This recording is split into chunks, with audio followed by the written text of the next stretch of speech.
नक्की ट्राय करून बघा अशी ही तीळ शेंगदाणे घातलेली पुदिन्याची चटणी.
तर झटपट पुदिन्याच्या चटणीसाठी मी इथे वाटीभर पुदिना वाळवून ठेवलेला आहे. स्वच्छ धुवून वाळवलेला पुदिना तव्यावरती परतून घेतलेला आहे.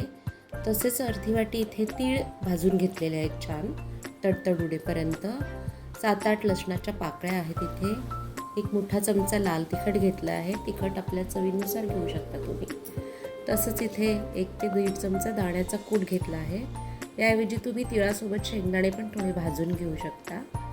आणि इथे थोडीशी अगदी साखर घेतलेली आहे, पाव चमचाला कमी, आणि जिरे थोडे घेतले आहे व मीठ. तर आता हे सगळं आपल्याला वाटून घ्यायचं आहे. पुदिन्यामध्ये फायबर खूप असतं आणि शिवाय त्याचा भाजल्यानंतर खूप मस्त अरोमा सुटतो आणि चटणी ही खूप अतिशय चविष्ट लागते, जेवणाची चव वाढवणारी अशी. तर अशा प्रकारे ही झटपट 5 मिनिटात आपल्याला चटणी करता येईल आणि नक्की ट्राय करून बघा. धन्यवाद. आता हे सगळं साहित्य मी मिक्स करते. तर आपल्याला पुदिन्याची पानं घालायची आहेत. हे दाण्याचं कूट मी इथे घालते. मिरची,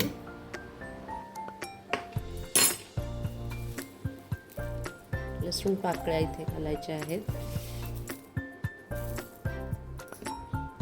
साखर घालते चिमटभर अशी.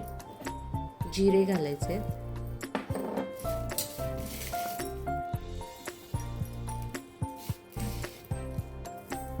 आणि हे सगळे तीळ आणि मीठ. अर्धा चमचा मीठ इथे घातलेलं आहे मी. अशा प्रकारे हे सगळं आता मी वाटून घेते. आवडत असल्यास तुम्ही याच्यात खोबरं देखील थोडंसं भाजून घालू शकता किंवा कच्चंही. तुम्ही बघू शकता अशी ही मस्त गोडधोबळ अशी झालेली आहे. मी परत जरा फिरवून घेते सो दॅट सगळे मसाले व्यवस्थित लागतील. अशी ही छान चटणी पुदिन्याची झाली आहे. पोळीबरोबर, भाकरीबरोबर खूप सुंदर लागते.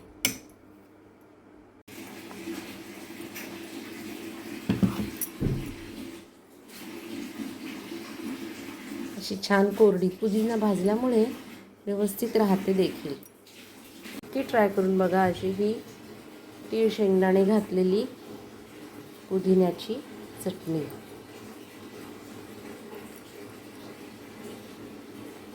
Thanks for watching.